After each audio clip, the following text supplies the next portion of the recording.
Good evening everyone. तो जैसा कि आप सभी को पता है, हम यहाँ पर ले रहे हैं ऑनलाइन क्लासेस। किस क्लास के लिए? तो वो है 10th क्लास के लिए। किस सब्जेक्ट की? तो वो है मैथ की, जिसमें हम आपका आज से सेकंड चैप्टर पढ़ना जो है वो स्टार्ट करने वाले हैं, जिसका नाम है बहुपद। ठीक है, तो अभी हम पहले बात कर लेते हैं पिछले क्लास के पोल रिजल्ट की। तो पिछले क्लास का पोल रिजल्ट कुछ इस तरीके का था। पिछले क्लास में आपसे जो है वो हमने पूछे थे 2 सवाल, ठीक है, और उन दोनों सवालों के जवाब जिन बच्चों ने बिल्कुल सही दिए हैं उनका नाम है अलीना, हर्षिता, वर्षा, काजल, भूमिका, मनीषा, दीपिका, रितिका, सुमन, अमिता, कंचन और हिमांशी, लक्ष्मी, खुशबू और रानी। ठीक है, तो इन सभी बच्चों ने पिछले क्लास में दोनों सवालों के जवाब बिल्कुल सही दिए थे।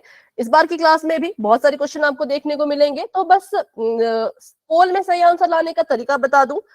अगर आप मेरी हर एक बात को अच्छे से सुनोगे, अच्छे से समझोगे, तो पोल के क्वेश्चन आपके 100% सही होंगे। लेकिन अगर आपने मेरी आधी बात भी ध्यान से नहीं सुनी, ठीक है, तो फिर पोल में आंसर देना थोड़ा सा मुश्किल हो जाता है, थोड़ा सा जो है वो गलत आंसर आना शुरू हो जाते हैं। इसलिए जो भी मैं बोलूं उसको बस अच्छे से सुनना। आपका काम है बस उसको अच्छे से सुनना और समझना। ठीक है, तो चलिए शुरू करते हैं बहुपद को। सबसे पहले हम बात करते हैं कि बहुपद को सीखने के लिए हमें क्या क्या चीजें सीखनी पड़ेंगी। ये चीजें हमने पिछले क्लास में भी सीखी थी, लेकिन अगर किसी बच्चे ने पिछले क्लास को अच्छे से ज्वाइन नहीं किया या जल्दी लेफ्ट कर दिया था, तो उनके लिए फिर से मैं यहाँ पे रिपीट करने वाली हूँ कि बहुपद सीखने से पहले हमें पता होना चाहिए चर और अचर के बारे में। ठीक है, तो क्या होते हैं चर और क्या होते हैं अचर?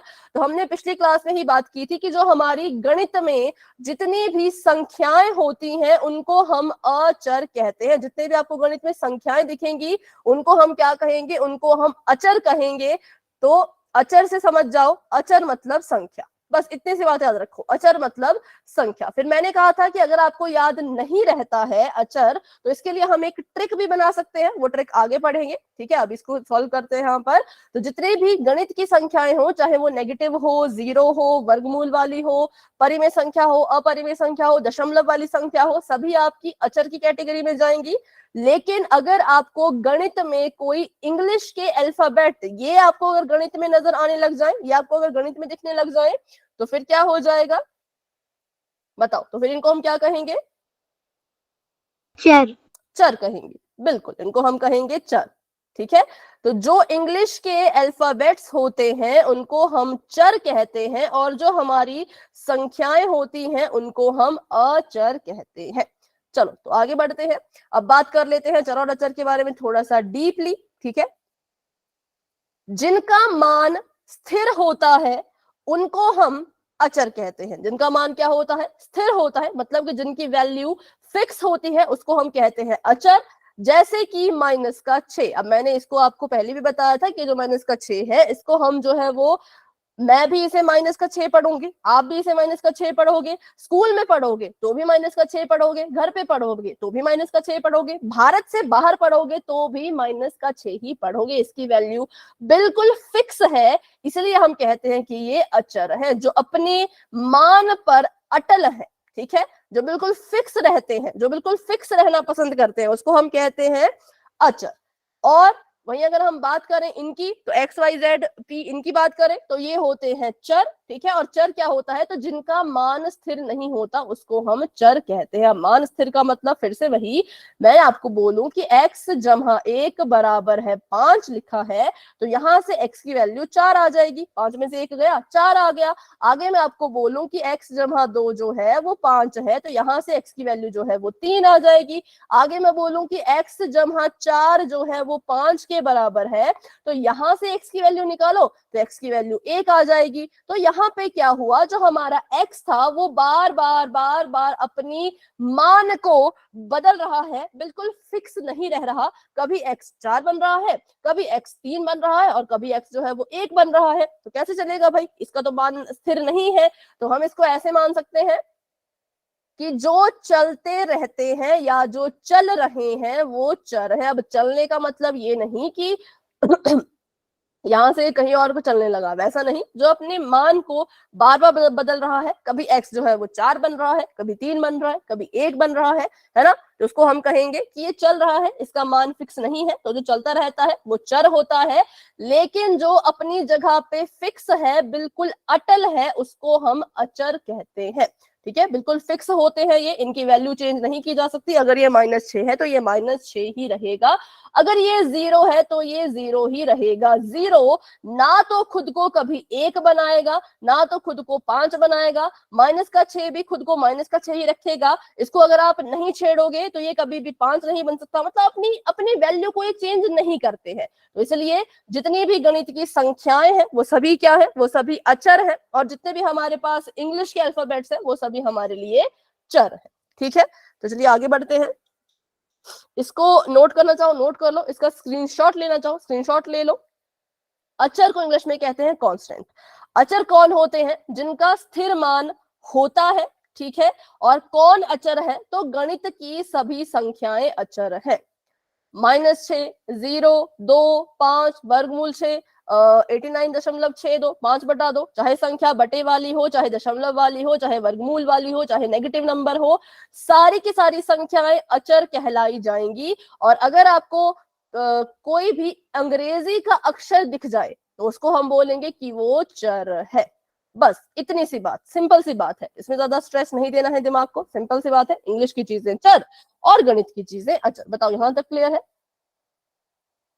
Yes yes ma'am. तो फिर इसको सॉल्व करेंगे, पिछली क्लास में भी किया था, अभी फिर से कर लेते हैं, फिर पोल में क्वेश्चन करेंगे। Yes ma'am. बताओ जरा 3 जमा p में चर कौन है और अचर कौन है? 3 अचर है मैम। चर ठीक तो है, p चर है है और हमारा अचर p 3 और है। अचर है हमारा 3। y की घात 2 - 3 में चर कौन और अचर कौन? मैम चर y है और -3 अचर है। तो यहाँ पर देखो लिखा क्या गया था, लिखा गया था y की घात 2 - 3। यहाँ लिख लेती हूँ, यहाँ लिखा था y की घात 2 - 3। तो हमने बोला भाई कि जो इसका चर है वो y होगा और जो इसका अचर होगा वो -3 होगा। गलती से भी चर को y की घात 2 मत कहना, गलती मत करना ये कि आप चर में घात लगा रहे। जब आपको चर की पहचान करने के लिए बोला जाए ना, आपने बस इतना देखना कि ये मुझे कुछ चीज लिख के दी है, इसमें इंग्लिश का कौन सा अल्फाबेट है, बस इतना देखो। उसकी घात मत देखो, उसका चिन्ह मत देखो, उसके साथ लगी संख्या मत देखो, सिर्फ इतना देखो कि आपको इस लिखी हुई चीज में इंग्लिश का क्या दिख रहा है। ए दिख रहा है, बी दिख रहा है, सी दिख रहा है, डी दिख रहा है, मुझे वाई दिख रहा था तो मैंने कहा कि चर जो है वो वाई होगा। बस इतना ही, वाई के ऊपर घात लगाने की कोई जरूरत नहीं है। ठीक है, आगे बढ़ते हैं। तो अगला हमारे पास है 2r जमा 10p डिवाइडेड बाय 10b की घात 3। यहां पर मुझे बताओ चर कौन कौन है? मैम r p और b। Ma'am r p b तो चर हैं और 2 और 10 अचर हैं। 2 और 10। इंग्लिश का मुझे यहाँ पे लिखा, पहली चीज आर दिखा, दूसरा मुझे दिख गया पी, और तीसरा मुझे दिख गया बी। तो मेरे लिए चर हो गए आर पी बी। अब आर पी बी की घात कितनी है मुझे फर्क नहीं पड़ता, मुझे बस चर की पहचान करनी है। तो मुझे बस इंग्लिश की वो चीजें ढूंढनी है जो मुझे दिख रही है। और अगर यहाँ पे हम बात करें अचर की, तो अचर को हम यहाँ पर लिख सकते हैं कि यहाँ पर 2 ही अचर है। कौन कौन? एक है 2, दूसरा है 10। अब आप बोलोगे कि एक और बार 10 क्यों नहीं लिख रहे? लिखने की जरूरत ही नहीं है ना, क्योंकि है तो वो 10 ही। अब 10 को एक बार लिखो, 10 बार लिखो, 15 बार लिखो, 10 तो 10 ही रहेगा ना। तो इसलिए उसको हम सिर्फ यहाँ पे एक बार लिखेंगे कि अचर मतलब गणित की जो चीजें मुझे यहाँ पे दिखी, गणित की संख्याएं जो मुझे दिख रही हैं, पहली मुझे 2 दिखी, दूसरी मुझे 10 दिखी। अब 10 चाहे यहाँ पे 2 बार लिखा है पर वो 10 ही है, इसलिए मैं उसको एक ही बार लिखूंगी। तो बस ये था थोड़ा चर अचर के बारे में। तो अभी करेंगे पोल में क्वेश्चन और देखते हैं कि किसको किसको क्लियर हुआ, किसको किसको अभी भी डाउट है। तो अभी के लिए चैट मैंने कर दी है ऑफ और क्वेश्चन आप सभी के सामने आ चुका है। आपको यहाँ पर एक लिखा है भाई, इसको क्या कहते हैं, कैसे बनता है उसके बारे में बाद में बात करेंगे। अब यहाँ पे कुछ लिखा है वो लिख लेती हूँ। y की घात 3 good evening ma'am. Minus, good evening, good evening, minus का y -10 की घात 2। इसमें आपने पता करना है कि चर कौन है, बस इतना पता करना है। और आंसर कहाँ देना है? पोल में, जो कि आपको अभी नजर आ चुका होगा। तो जाइए और फटाफट से अपना अपना आंसर पोल सेक्शन में जाकर के दे दीजिए।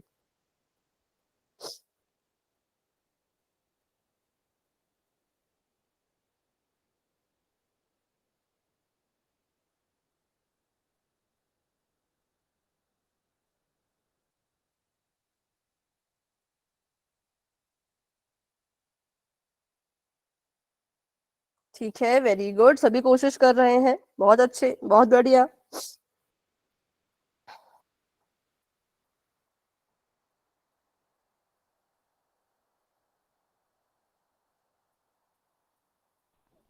मैम ये पोल का पहला ही क्वेश्चन है? हाँ बेटा, ये पोल का पहला क्वेश्चन है। Okay ma'am. मैम मैंने अभी क्लास ज्वाइन किया, तो आपने जो समझाया तो समझा दोगे?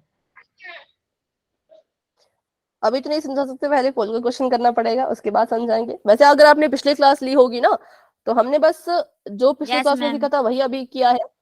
इसमें से बस आपने बताना है कि चर कौन है, बस इतना सा सवाल है, ठीक है। मैम दे दिया इसका आंसर तो हमने। ओके, तो ठीक है, फिर जब आप पोल एंड हो जाएगा फिर इसको दोबारा समझेंगे, ठीक है। Okay ma'am.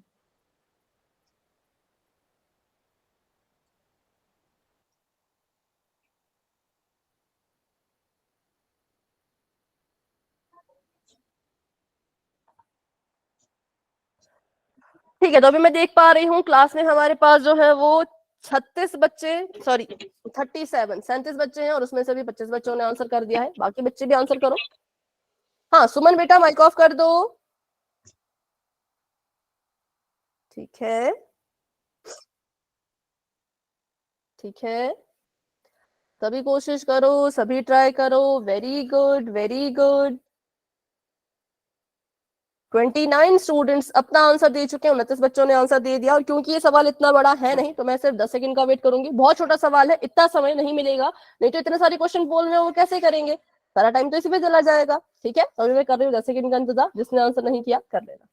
10, 9, 8, 7, 6, 5।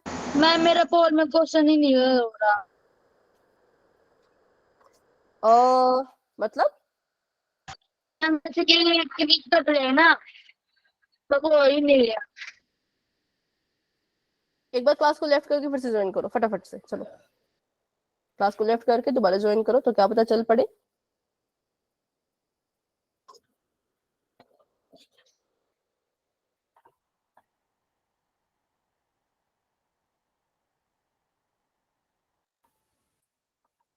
ठीक है, तो अभी उन्होंने क्लास को लेफ्ट किया है, वो ज्वाइन करने वाले होंगे, फिर उसके बाद करते हैं पोल को एंड।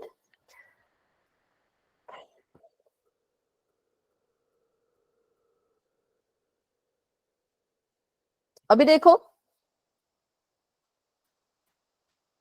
मैम अभी भी नहीं हो रही है तो। आपने क्लिक किया ऑप्शन पर?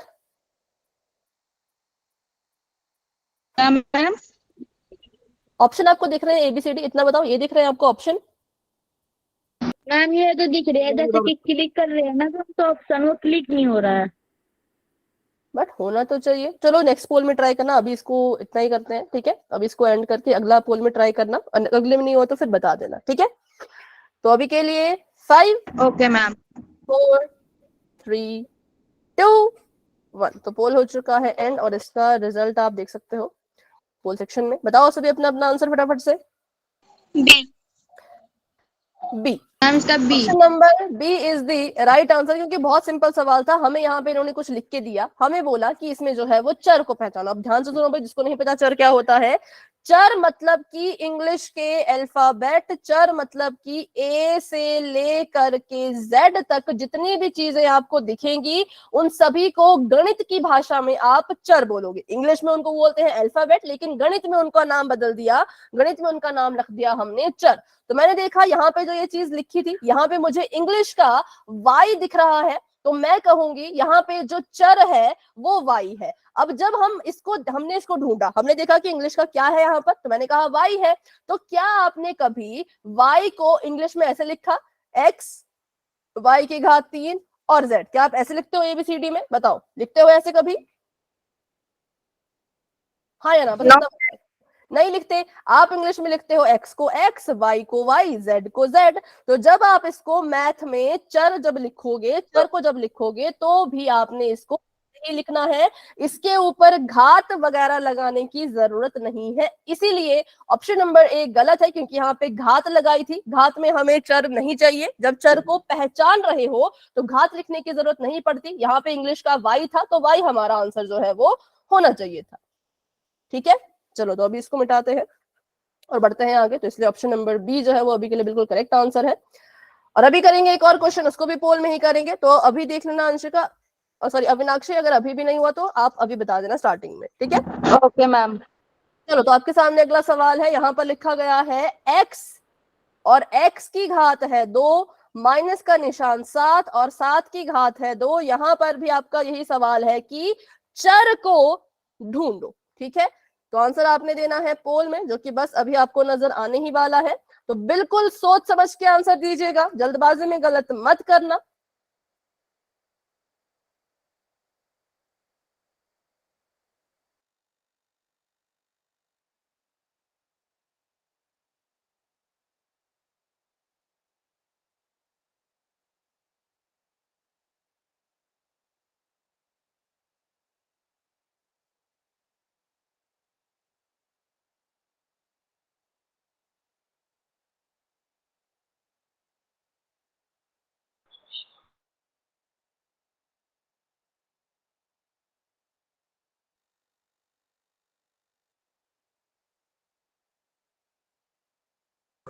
मैम आपका माइक ऑफ है।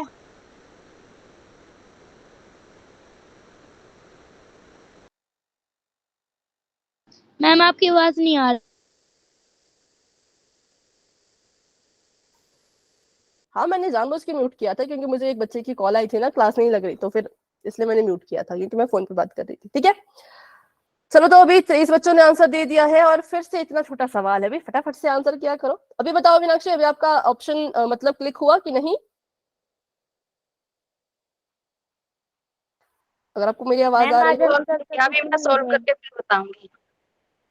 पर इसमें सॉल्व नहीं करना है, सिर्फ आंसर देख के अपना आंसर देना है। चलो पहले क्लिक कर लो ना, एक बार क्लिक करके देख लो कि क्लिक हो रहा है कि नहीं। वोट मत करना, ठीक है, वोट पे मत करना, बस क्लिक करके चेक करो कि क्लिक कर पा रहे हो कि नहीं। Okay ma'am. और थोड़ी देर में हम पोल को भी एंड करेंगे, क्योंकि बहुत ही सिंपल से सवाल है, अभी इतना समय नहीं लगना चाहिए। चर को ढूंढो यार, चर मतलब जो लिखा हुआ है, किसका, वो मैं नहीं बताऊंगी किसका। मैम अब हो रहा है। ठीक है, उसको ढूंढो और आंसर करो।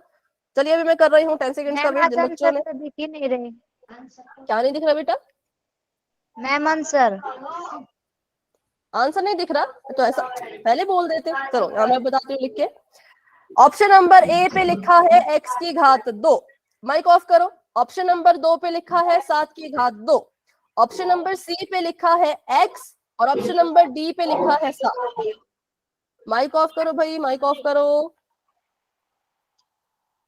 चलो अभी देखिए ऑप्शन। Yes ma'am. चलो तो अभी आंसर कर दो। इसमें से चर कौन है वो ढूंढ के बताओ। और अभी मैं करूंगी 10 सेकंड का वेट। जिन बच्चों ने आंसर नहीं किया कर लेना। क्या कह रहे हो सोमी, नंदिनी? क्वेश्चन समझ नहीं आया, ऐसा कुछ कहा आपने?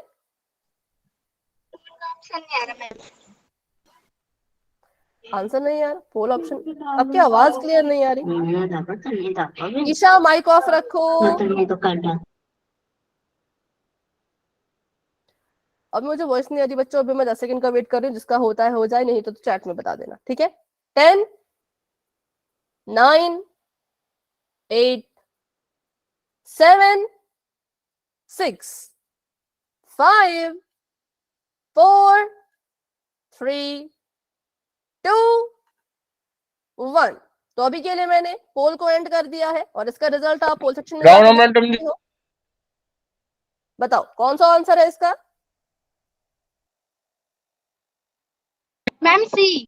सी। मैम इसका सी है। बिल्कुल, क्योंकि सिंपल सी बात है भाई। हाँ, आपको यहाँ पे इंग्लिश का कौन सा अल्फाबेट दिख रहा है? मुझे तो भाई एक्स दिखा, तो मैं बोलूंगी मेरा जो चर है वो एक्स है। अब चर जब लिखते हैं तो उसमें घात वात लगाने की जरूरत नहीं होती। तो क्या करो, ऑप्शन नंबर ए गलत, सिर्फ और सिर्फ option number C is the right answer, क्योंकि चर मतलब इंग्लिश का अल्फाबेट। सिंपल। चलिए आगे बढ़ते हैं, एक और सवाल करेंगे। तो अभी के लिए मैंने चैट को फिर से ऑफ कर दिया है, बढ़ते हैं अपने अगले सवाल की तरफ। तो नेक्स्ट क्वेश्चन आप सभी के सामने ये है, मैं लिख देती हूँ इसको अच्छे से। 5 a की घात 3 माइनस 10 b की घात 2 माइनस 8 c। इसमें आपने ढूंढना है और बताना है कि इसमें जो है वो चर कौन कौन है, बस इतना बताना है। और कहाँ बताना है, तो पोल में, जो कि आपको अभी नजर आने ही वाला है। तो पोल भी ओपन हो चुका है, आप सभी जाइए और फटाफट से अपना आंसर पोल सेक्शन में जाकर के दे दीजिए। ये सवाल भी बहुत छोटा है, तो बहुत ही कम समय मिलेगा, ज्यादा समय नहीं मिलेगा।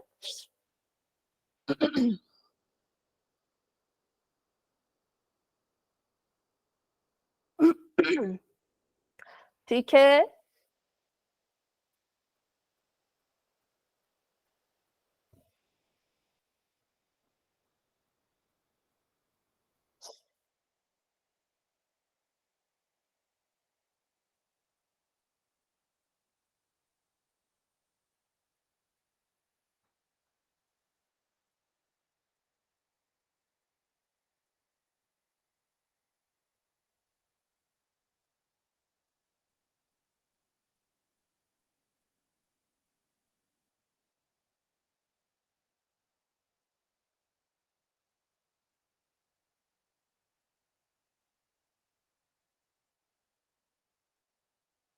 ठीक है।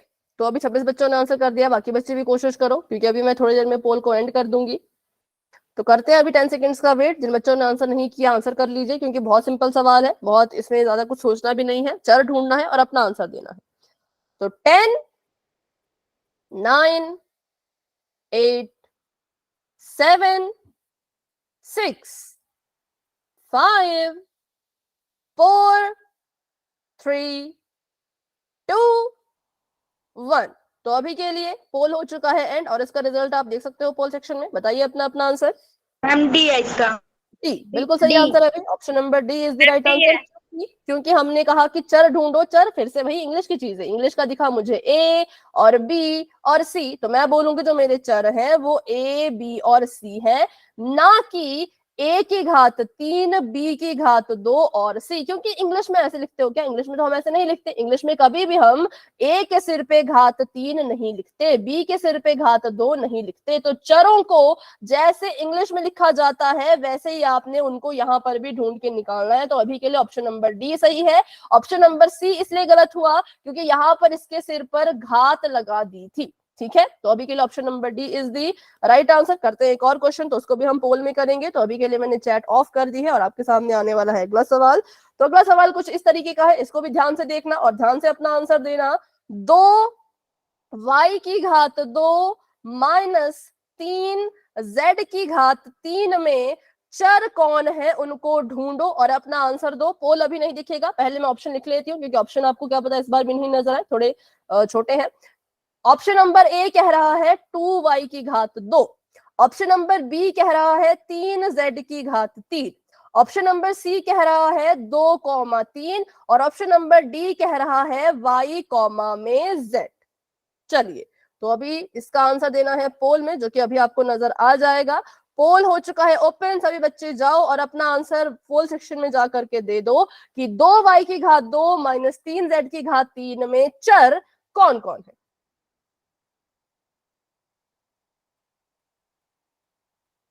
पूरी भीग रखी है, क्लास करते करते रोटी सब्जी बना तो ये खाना ये कर रहे थे, तो उसमें क्यों जाना? भाई माइक कॉल मत क्या करो बीच में।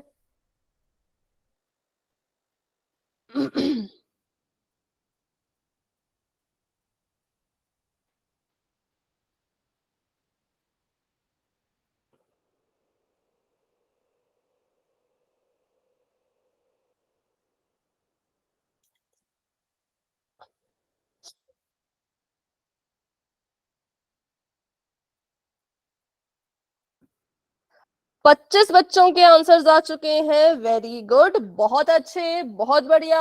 सभी कोशिश करो, सभी ट्राई करो। इतने सारे बच्चे तो पोल में आंसर ही नहीं कर रहे, तो फिर कुछ फायदा नहीं है अभी क्लास में आने का। इतनी आसान आसान सवाल है, इनको भी आंसर नहीं करोगे तो क्या फायदा। मजे मजे में सीखो, है ना, मजे मजे में आंसर दो। चलो फटाफट से आंसर दो। 29 स्टूडेंट्स अपना आंसर दे चुके हैं, 30 बच्चों ने आंसर दे दिया है। अब मैं कर रही हूं वेट 10 सेकेंड का, जिन बच्चों ने आंसर नहीं किया होगा कर लीजिएगा। 10, 9, 8, 7, 6, 5, 4, 3, 2, 1। तो अभी मैम एक मिनट पर पोल तो एंड हो गया। अभी ऐसे ही बता दो, चैट में बता दो। मैम इसका डी है। ठीक है, मैम डी। ठीक है, okay. Option number D is the right answer, क्योंकि वही चीज आपको इसमें इंग्लिश की कौन कौन सी चीजें दिखी। मुझे दिखा y और दिखा मुझे z, तो मेरे चर हो गए y और z, सिंपल। तो इसलिए option number D is the right answer. तो अभी हमने चर और अचर के बारे में सीख लिया, अब हम सीखेंगे बीजीय व्यंजक के बारे में। तो बीजीय व्यंजक जो है वो बहुत ही आसान होता है, ठीक है। बीजीय व्यंजक क्या कहता है? बीजीय व्यंजक कहता है कि अगर किसी चीज को बीजीय व्यंजक बनना है तो उसके पास 3 चीजें होनी चाहिए। कितनी चीजें होनी चाहिए भाई? 3 चीजें होनी चाहिए। कौन कौन सी? नंबर 1, उसके पास एक चर होना चाहिए। नंबर 2, उसके पास एक अचर होना चाहिए। और नंबर 3, उसके पास जो है वो क्या होना चाहिए? तो संक्रिया होनी चाहिए। अब ये संक्रिया क्या होती है तो बिल्कुल ध्यान से सुनेंगे सभी बच्चे। किसी का ध्यान अगर क्लास में नहीं है तो ध्यान को क्लास में लेके आओ, फटाफट से सीखो।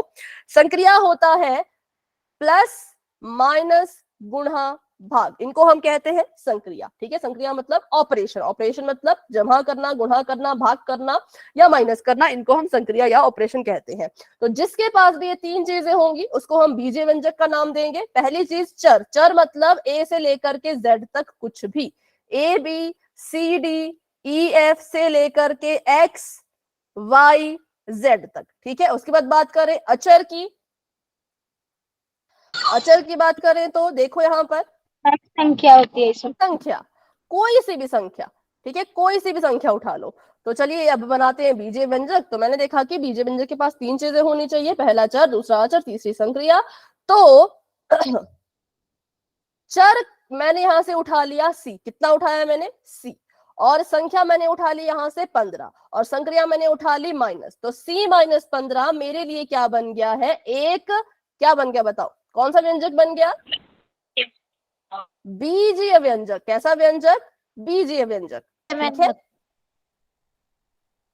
तो बस हो गया हमारा आंसर, मिल गया हमें हमारा आंसर। तो चलो अभी आप सभी भी अपनी अपनी तरफ से बीजीय व्यंजक बना के मुझे बताओ। चर होना चाहिए, अचर होना चाहिए और उनके बीच में एक संक्रिया होनी चाहिए। मैम y प्लस में 8।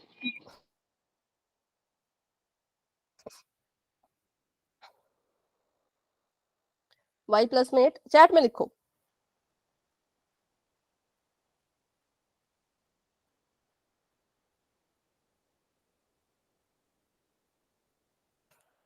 तो चैट में उत्तर आ रहे हैं b plus 6, d plus 3, a minus 1, ठीक है, y प्लस 8, d माइनस 5, जो कि बिल्कुल सही है। सभी के x प्लस 8y, बिल्कुल ये भी आपका बीजीय व्यंजक है। e प्लस 7 ये भी बीजीय व्यंजक है।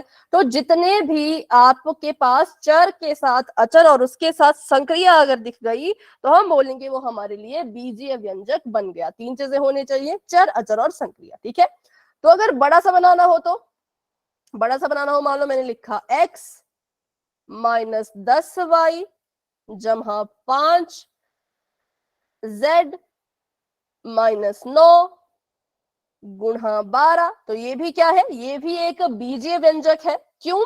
क्योंकि इसमें भी देखो हमको चर भी दिख रहे हैं, एक्स वाई जेड चर हो गए, संख्याएं भी दिख रही हैं, 10, 5, 9, 12 संख्याएं हो गई, और हमको यहाँ पर साइन भी दिख रहे हैं, माइनस का, प्लस का, माइनस का, गुणा का। तो ये पूरा का पूरा भी हमारे लिए क्या बन जाएगा? बीजीय व्यंजक ही बन जाएगा, ठीक है। चलो, तो बीजीय व्यंजक छोटा भी हो सकता है और बड़ा भी हो सकता है, ठीक है। तो चलिए आगे बढ़ते हैं। तो ये भी हमारे लिए क्या है? ये भी हमारे लिए एक बीजीय व्यंजक है। क्यों?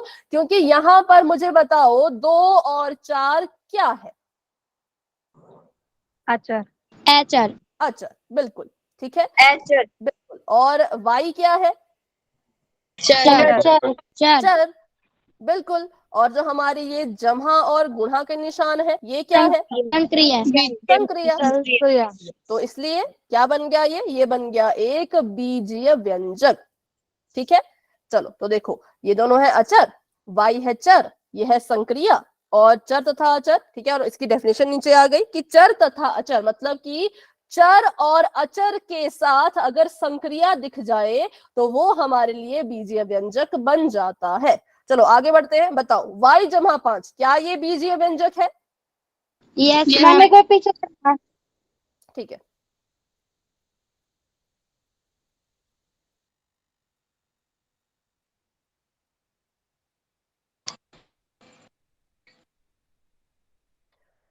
ठीक है, चलो बढ़े आगे।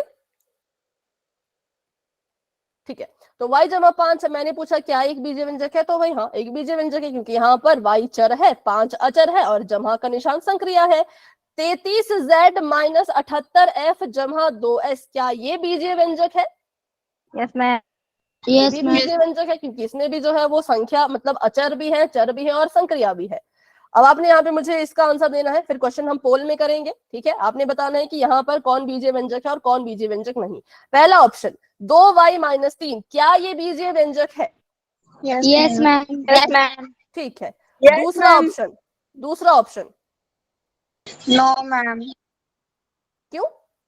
यस मैम है। मैम ये बीजीय व्यंजक है। मैम नहीं है, क्योंकि इसमें चर नहीं है। बिल्कुल, 3 जमा 49 भाग 10 चर दिखा क्या? एक्स वाई जेड एबीसी कुछ दिखा? नहीं दिखा। तो हम बोलेंगे जब इसके पास चर ही नहीं है तो ये बीजीय व्यंजक भी नहीं बन सकता। क्यों नहीं बन सकता? क्योंकि इसके पास 3 चीजें नहीं, इसके पास सिर्फ 2 ही चीजें हैं। चर नहीं है तो ये बीजीय व्यंजक भी नहीं होगा। ऑप्शन नंबर 3 मैम है मैम। क्योंकि x दिख गया, हमें x दिख गया, संख्या दिख गई, माइनस जमा के निशान दिख गए, तो बीजीय व्यंजक है। आगे बताओ अगला ऑप्शन। नहीं है मैम। नहीं मैम ये नहीं है। क्योंकि इसके पास हमें क्या नहीं मिल रहे, क्या नहीं दिख रहे? चर। चर नहीं दिख रहे, तो ये बीजीय व्यंजक नहीं बन सकता। तो अगर ये बीजीय व्यंजक नहीं तो फिर ये किस तरीके के व्यंजक है? बताओ, सोच के बताओ। जिसके पास 3 चीजें होती हैं वो बीजीय व्यंजक होता है। जिसके पास 2 ही चीजें होती हैं, अंक, संख्या और संक्रिया, संख्या और संक्रिया, वो होते हैं अंक गणित व्यंजक, ठीक है। उनको हम बोलते हैं अंक गणित व्यंजक। तो ये हमारे लिए बीजीय व्यंजक नहीं, ये कैसा व्यंजक है? ये है अंक गणित व्यंजक। क्योंकि गणितीय बोल दो या गणित बोल दो, कुछ भी बोल दो, अंक गणितीय व्यंजक बोल दो। क्यों? क्योंकि इसमें सिर्फ और सिर्फ हमें अंक अंक ही दिख रहे हैं, संख्या संख्या दिख रही है, तो इसको बोलेंगे हम अंक गणितीय व्यंजक। और जिसके पास चर भी होता है, संख्या भी होती है और संक्रिया भी होती है, उसको हम बोलते हैं बीजीय व्यंजक, ठीक है। तो यहाँ पर कौन कौन है बीजीय व्यंजक? तो पहला और तीसरा, दूसरा और चौथा बीजीय व्यंजक नहीं था, क्योंकि इनके पास एक्स वाई जेड या चर नहीं थे। सिंपल सी बात है, चर नहीं थे। तो अब आपने क्या करना है, पहचान करनी है कि कौन बीजीय व्यंजक है कौन नहीं। कहाँ करनी है? तो पोल में करनी है। तो चलिए करते हैं अगला सवाल। आप सभी के सामने क्वेश्चन यहाँ पे दे रखा है। आपको बोला गया है कि इनमें से कौन है जिसको आप बीजीय व्यंजक का नाम दोगे, जिसको आप बीजीय व्यंजक कहोगे, उसका पता लगाओ। अगर आपको वो मिल चुका है तो फिर पोल में जाके अपना आंसर दे दो। किसको नाम दोगे बीजीय व्यंजक का?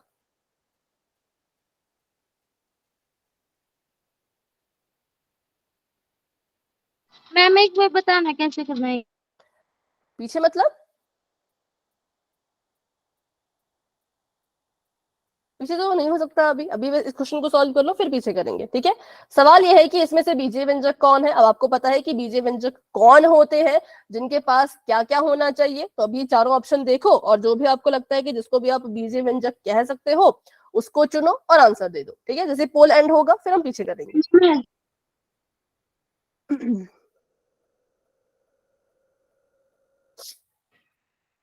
धीरे धीरे आंसर्स आ रहे हैं। 21 बच्चों के आंसर आ चुके हैं। वेरी गुड, सभी कोशिश करो, सभी ट्राई करो।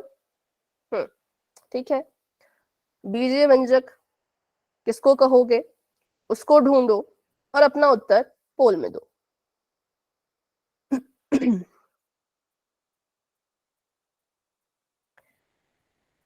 थोड़ी देर में हम पोल को एंड करने वाले हैं, क्योंकि बहुत सिंपल सवाल है। कुछ आपने इसमें कैलकुलेशन नहीं करनी है, किताब कॉपी की भी जरूरत नहीं है, बस देखो और आंसर दो। तो बहुत आसान सवाल है।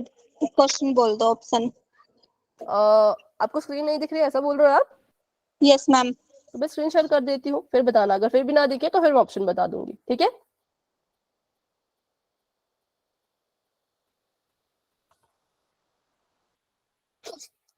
चलो अभी बताओ काजल, अभी आपको दिख रही है स्क्रीन? यस और नो?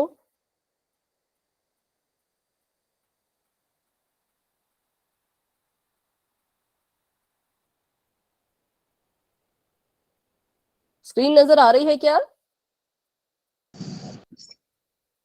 बेटा? वॉइस नहीं आ रही? Yes ma'am. हाँ काजल को आ रही है क्या?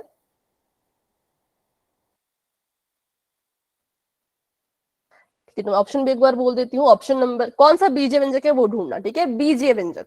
Option number A 5 - 9। Option number B 90 - 10। Option number C z⁻³ -4। और ऑप्शन नंबर डी 14 × 5। इनमें से किसको आप बीजीय व्यंजक का नाम दोगे, उसको ढूंढो और अपना आंसर दे दो। तो चलिए अभी करते हैं 10 सेकंड का वेट। जिन्होंने आंसर नहीं किया अभी आंसर कर लेना। 10 9 8 7 6 5। Ma'am 2 minutes ma'am. बेटा 2 मिनट तो नहीं रुक सकते, क्योंकि बहुत देर से रुके हुए हैं भाई। इतनी देर से आपने आंसर क्यों नहीं किया? उसी वक्त आंसर दिया करो ना जैसे आप क्वेश्चन दिखाते हैं।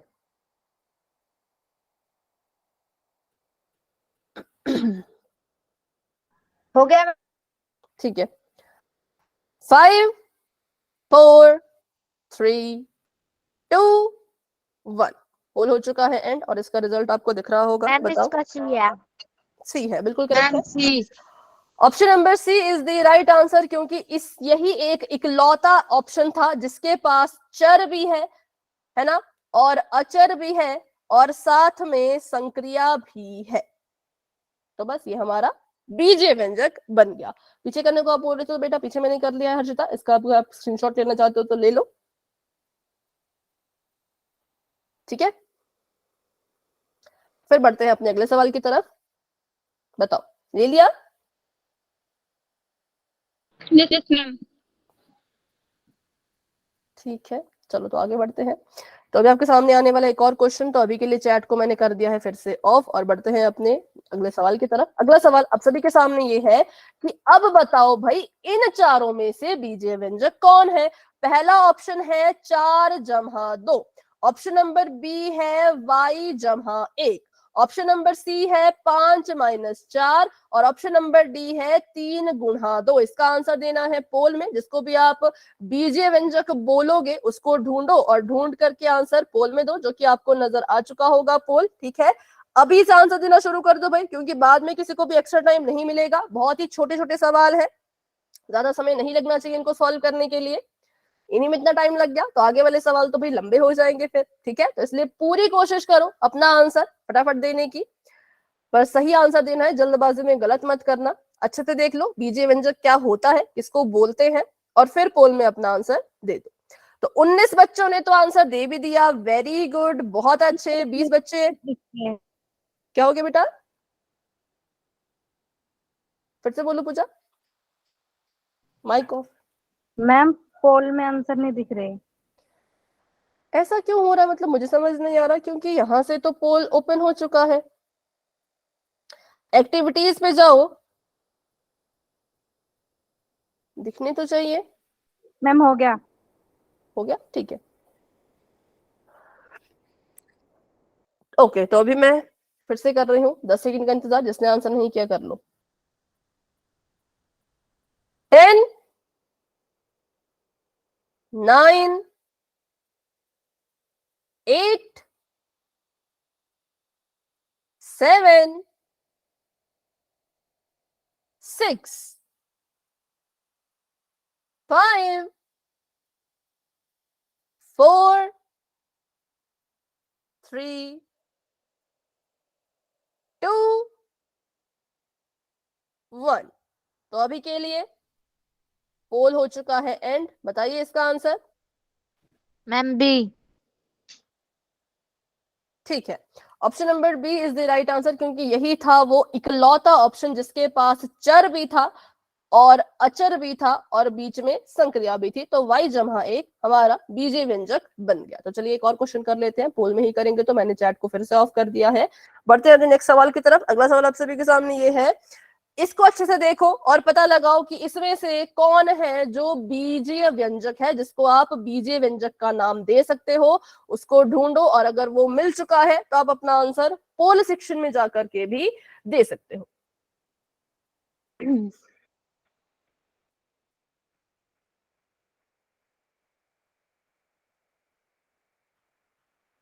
सभी आंसर देना शुरू कर दो।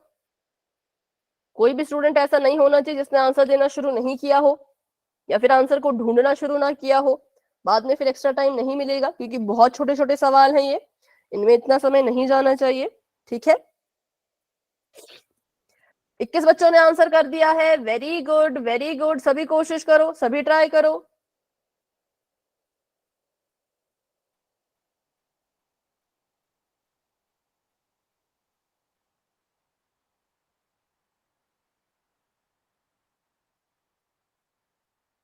ठीक है, 22 बच्चों ने आंसर कर दिया है। 23 स्टूडेंट्स अपना आंसर दे चुके हैं। बाकी भी सभी कोशिश करते रहो, सभी ट्राई करो।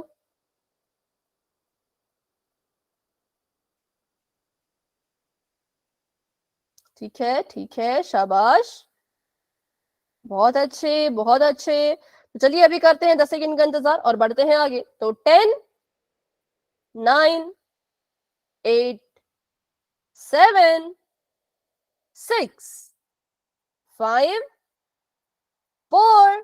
मैम 2 मिनट रुक जाओ।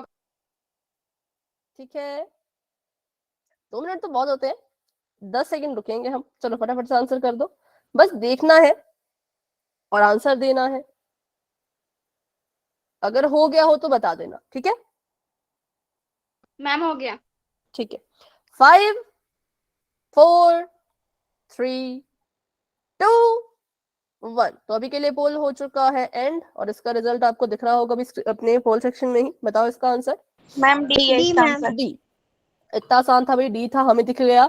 इसके पास कोई चर नहीं है, इसके पास भी कोई चर नहीं है, इसके पास भी कोई चर नहीं है, इसके पास तो भाई चर ही चर है।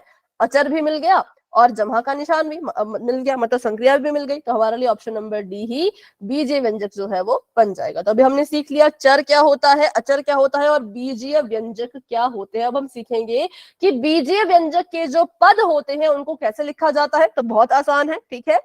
ये हमारे पास एक बीजीय व्यंजक है और हमने इसके जो है वो पदों को लिखना है। हमें पता लगाना है कि इस बीजीय व्यंजक की कितनी टर्म्स हैं, कितने पद हैं। तो कैसे पता करते हैं, आपने बस 2 ही चिन्हों को ढूंढना है। आपकी नजर जानी चाहिए जमा के निशान पर और माइनस के निशान पर, क्योंकि जमा और माइनस के निशान ही क्या कर सकते हैं, बीजीय व्यंजक के पदों को एक दूसरे से अलग जो है वो कर सकते हैं। ठीक है, तो मैंने यहाँ पे देखा कि 5xy जमा 6 एक बीजीय व्यंजक था।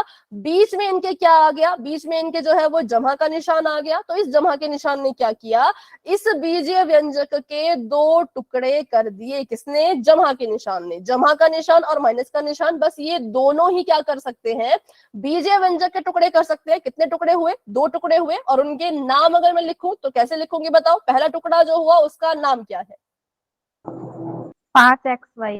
5xy, बिल्कुल सिंपल है, 5xy। और दूसरा टुकड़ा जो हुआ उसका नाम क्या है, 6। तो जब इनको लिखोगे तो बीच में कॉमा लगाना। अब जमा का निशान नहीं लगाना है, अब क्या लगाना है, तब हमने कॉमा लगाना है, क्योंकि पदों को अब अलग अलग करके लिखना है। पहली चीज तो ये पता लगाओ कि इसके कितने पद हैं, कितने टुकड़े हुए। तो मैंने कहा इसके 2 पद हैं, क्योंकि इसके 2 टुकड़े हुए। फिर उनको एक दूसरे से अलग अलग करके लिख दो और बीच में जो है वो कॉमा लगा दो। ठीक है, तो आगे करते हैं सवाल। जितने सवाल करेंगे उतना आपको ये क्लियर होगा। ठीक है, अब ये इसका बताओ, इस बीजीय व्यंजक के कितने टुकड़े हैं, 3। पदों की संख्या, पदों की संख्या 3 है। अब अगर उनको मैं लिखना चाहूं तो नाम बताओ पहले पद का। 7। Ma'am 7xyz 7xy, 2xy। रुक जाओ, अभी सिर्फ पहले का नहीं, अभी सिर्फ पहले का, सिर्फ पहले का। पहला बता दिया, अब 7xy, कॉमा, अब दूसरा बताओ। 2xy, ठीक है, 2xy हो गया हमारा दूसरा। और अब तीसरा बताओ। -5y। ठीक है, एक ने कहा 5y, एक ने कहा -5y। तो अभी देखते हैं 5y जो है, एक मिनट रुकना। मैम एक बार और समझा दो।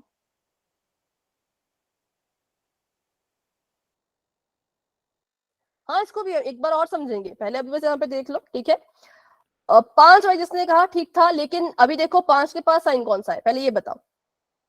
मैम माइनस माइनस का, तो -5y बोलेंगे। ठीक है, 5y नहीं बोलेंगे, क्या बोलेंगे? -5y। अब जिसको डाउट है वो फिर से मेरी बात सुनो, बिल्कुल ध्यान से सुनो। सबसे पहली चीज ये है एक बीजीय व्यंजक, क्योंकि इसके पास चर भी है, अचर भी है और संक्रिया भी है।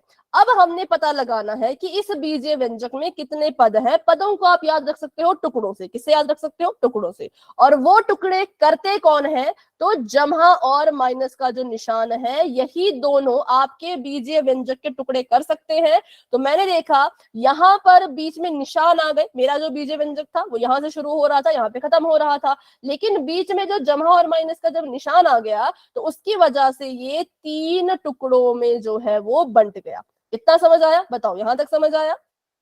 यस ठीक मैम। है, तीन तीन टुकड़ों में बंट गया। अब हमें इतना तो पता लग गया कि इसके जो पद है वो 3 है, पर उनको लिखने का तरीका होता है। तो पहले पहला पद लिखेंगे। पहले पद को लिखा जाएगा सा x y z। ठीक है, पहला पद लिख दिया। अब लगा दो कॉमा। क्या लगा दो? तो कॉमा लगा दो। कॉमा लगाने के बाद दूसरा पद लिखेंगे, तो दूसरा पद है 2xy। ठीक है, फिर दूसरा पद भी लिख दिया, तो कॉमा लगा दो। कॉमा लगाने के बाद तीसरा पद लिखेंगे जो कि है 5y। ठीक है, अब हमने इसको लिख तो लिया, पदों के टुकड़े हुए, हमने इनको अलग अलग करके लिख दिया।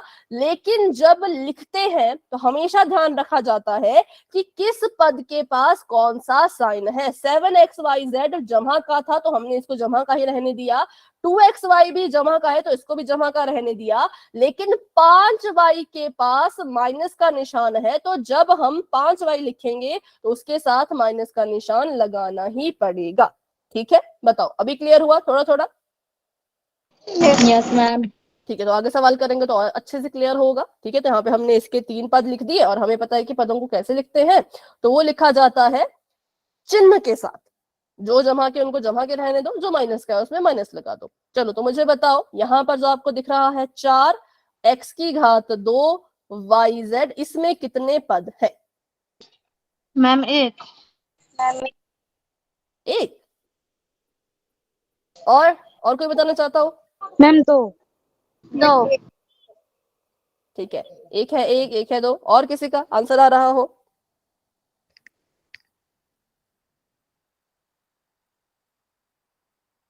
क्लास में इतने सारे बच्चे, 35 बच्चे, और सिर्फ 2 ही बच्चों ने आंसर किया। मुझे तो 35 आंसर चाहिए थे फटाफट से, पर किसी का आंसर ही नहीं आ रहा। देखो ना, हमने सीखा तो सीखा, अभी उस हिसाब से आपको जो भी लग रहा है बता दो। कितने पद है यहाँ पे? 1 है कि 2 है कि 3 है कि 4 है? मैम दो। मैम एक पद है। ठीक है, और उत्तर आ रहा है 1 और किसी का उत्तर आ रहा है 2। ओके, तो यहाँ पर सिर्फ और सिर्फ एक पद है। क्यों एक पद है? क्योंकि इनके बीच में ना तो जमा का निशान, ना तो माइनस का निशान। अब जब इनके बीच में प्लस या माइनस का निशान ही नहीं है तो इसके टुकड़े भी नहीं हो सकते। अब देखो ना, पीछे हमने वही तो बात की कि अगर इनके बीच में साइन होगा प्लस या माइनस का, जमा या माइनस का निशान अगर होगा, तभी तो हम इसके टुकड़े कर सकते हैं। पर यहाँ पर तो साइन ही नहीं थे, जब कोई चिन्ह ही नहीं तो टुकड़े भी नहीं हो सकते। ठीक है, तो इसलिए यहाँ पे कितने पद है? इसलिए यहाँ पर सिर्फ और सिर्फ एक ही पद है, क्योंकि ये चारों चीजें आपस में गुणा कर रही हैं। जब कोई चीज आपस में गुणा करती है तो भी पदों के टुकड़े नहीं हो सकते, और जब कोई चीज आपस में भाग करती है तो भी पदों के टुकड़े नहीं हो सकते। पदों के अगर टुकड़े करने हैं, बीजीय व्यंजक को अगर तोड़ना है, तो कौन तोड़ सकता है? सिर्फ और सिर्फ जमा और माइनस का निशान। गुणा और भाग टुकड़े नहीं कर सकता। ठीक है, चलो, तो ये तो हमने यहाँ पे देख लिया, गुणा कर रहा था तो एक ही पद रहा। अब इसमें बताओ, इसमें कितने पद है? 4, एक ही पद, 2 डिवाइडेड बाय।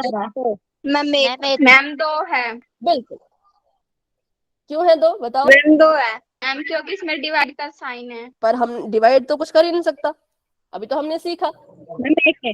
अभी तो हमने Yes, सीखा ma'am. है ना कि सिर्फ जमा और माइनस का निशान पदों के टुकड़े करेगा और कोई नहीं कर सकता। क्यों नहीं कर सकता तो देख लो, क्योंकि हम जो है वो 4a² भाग 5 को ऐसे भी तो लिख सकते हैं। बताओ लिख सकते हैं कि नहीं लिख सकते? Yes ma'am. लिख सकते हैं। तो ये यस मैम। इसको हम पूरे के पूरे को एक ही पद मानेंगे, इसको इसके टुकड़े नहीं हो सकते। अगर इनके बीच में जमा का निशान होता या माइनस का निशान होता तो जरूर इसके हम टुकड़े करवा देते, पर था ही नहीं भाई, भाग था, ऊपर वाले में गुणा नीचे वाले में भाग, तो गुणा भाग पदों के टुकड़े नहीं कर सकता। इस चीज को हमेशा याद रखना है। बढ़ते हैं आगे। अगर आपको वो चीज याद हो गई तो आप मुझे फिर इस सवाल का जवाब बताओ कि इस बीजीय व्यंजक में कितने पद हैं। अच्छे से सोच समझ के बताना। Ma'am 3 ma'am 3. और मैम 2 मैं लिख लेती हूँ, मैम 2 पहले मैं लिख लेती हूँ, मैम 2 पहले सुन तो लो भाई, लिखने तो दो, ठीक है। इसके बाद है माइनस का निशान, फिर लिखा है 5yz, फिर है जमा का निशान, फिर लिखा है 9 × z। अब बताओ कितने पद है? मैम 3 मैम एक नहीं है, देखो 3 पद है। मैम 5वें उदाहरण में 3 मैम 2 5 भी नहीं है भाई, 3 है। देखो 5 क्यों नहीं? क्योंकि इसको और इसको अलग नहीं किया जा सकता। क्यों नहीं किया जा सकता? क्योंकि इनके बीच में कौन सा निशान है? गुणा Multiply. गुणा का। तो क्या गुणा का निशान बीजीय व्यंजक को तोड़ सकता है?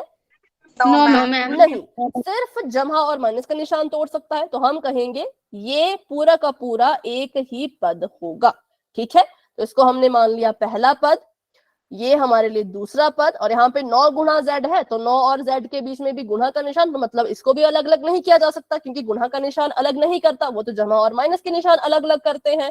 तो ये भी एक ही पद माना जाएगा। तो यहाँ पर कुल मिला के 3 पद है। अब उनको लिखने का जो तरीका होता है तो चलो उस तरीके से लिख के भी बताओ। पहले पद का मुझे नाम बताओ। 2xy²। x नहीं बेटा, वो गुणा का निशान है, इसको x मत मानो, ये गुणा का निशान है, ठीक है। गुणा कर दो, क्या आ जाएगा? 2 × y², 2y²। तो पहला पद है 2y², कॉमा अगला पद बताओ। Minus 5z 5 minus 5y minus -5yz, और अगला बताओ। मैम 9z 9z, बिल्कुल। अब मुझे अगले बीजीय व्यंजक में बताइए कि इसमें पदों की संख्या कितनी है। इसमें 3 4, बिल्कुल। पहला, दूसरा, तीसरा, चौथा। साइन देखा करो ना, साइन देखे आपको पता लग जाएगा। ये माइनस का निशान, ये जमा का निशान, ये माइनस का निशान, तो कितने टुकड़े हो गए? 4 टुकड़े हो गए। तो इसमें पदों की संख्या 4 है। और पद कौन कौन से हैं? तो पहला पद है 7z की घात 2, दूसरा पद है -3y z, तीसरा पद है 5z, और चौथा माइनस का। -1 ठीक है, चलो तो अभी करेंगे एक और क्वेश्चन, उसको भी पोल में ही करेंगे, ठीक है। तो अभी के लिए मैंने चैट ऑफ कर दिया है। बढ़ते हैं अपने सवाल की तरफ। तो नेक्स्ट क्वेश्चन क्या हो गया बेटा? स्क्रीन नहीं दिख रही। अच्छा, अभी स्क्रीन दिख जाएगी, रुको तब तक। अगर अभी भी ना दिखे तो फिर क्लास को लेफ्ट करके दोबारा ज्वाइन करना, ठीक है। चलिए, तो क्वेश्चन आप सभी के सामने ही है, मैं अच्छे से इसको लिख लेती हूँ। आपने सिर्फ इतना बताना है बच्चों कि इसके कितने टुकड़े होंगे। पहला 2y की घात 3, उसके बाद लिख लेती हूँ पहले इसको, बाद में इसको जो है साइन लगाऊंगी। 5y², फिर y, फिर 1, तो चिन्ह लगा लेती हूँ। यहाँ पर है जमा का निशान, यहाँ पर है माइनस का निशान, यहाँ पर भी जमा का निशान। बस इतना बताओ कि इस बीजीय व्यंजक के टोटल कितने टुकड़े हुए, उनके नाम नहीं, बस संख्या कि कितने टुकड़े हुए, ठीक है। तो अभी आपको पोल नजर आ जाएगा, थोड़ा सा वेट करो। चलिए, पोल ओपन हो चुका है, आप सभी जाकर के अपना आंसर जो है वो पोल सेक्शन में दे सकते हो।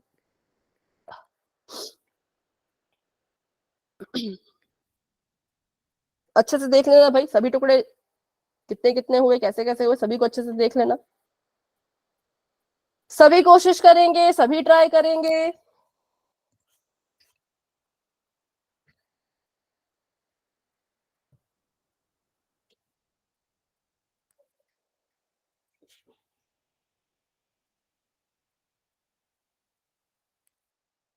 मैम पोल नहीं आया मेरे में। वेरी गुड भाई, 24 बच्चों ने तो आंसर भी दे दिया। क्या हो गया? मैम पोल शक्ल पोल नहीं आया? नीचे देखो, नीचे 3 डॉट होंगे, उस पे क्लिक करो। नहीं नीचे आ 3 रहा। बिंदु आपको दिख रहे हैं फोन पे, उस पे क्लिक करो। मतलब कैसा नहीं आ रहा? पोल का ऑप्शन ही नहीं आ रहा, या फिर ऑप्शन मतलब क्या नहीं आ रहा? मुझे समझ नहीं आया। ABCD नहीं आ रहा ऑप्शन, या फिर पोल ही नहीं आ रहा, एक्टिविटीज ही नहीं आ रहा। ठीक है, 29 स्टूडेंट्स अपना आंसर दे चुके हैं। अभी करते हैं 10 सेकंड का वेट, क्योंकि इसमें भी कुछ कैलकुलेशन नहीं है भाई, बस देखना है और आंसर देना है। जिन्होंने आंसर नहीं दिया 10 सेकंड में आंसर देने की कोशिश कीजिएगा।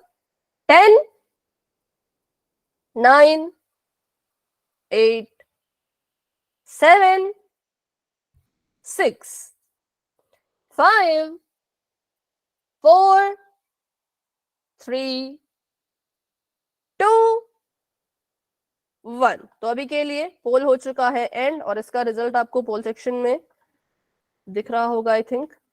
मैम कभी है। Ma'am B. ठीक है, ओके,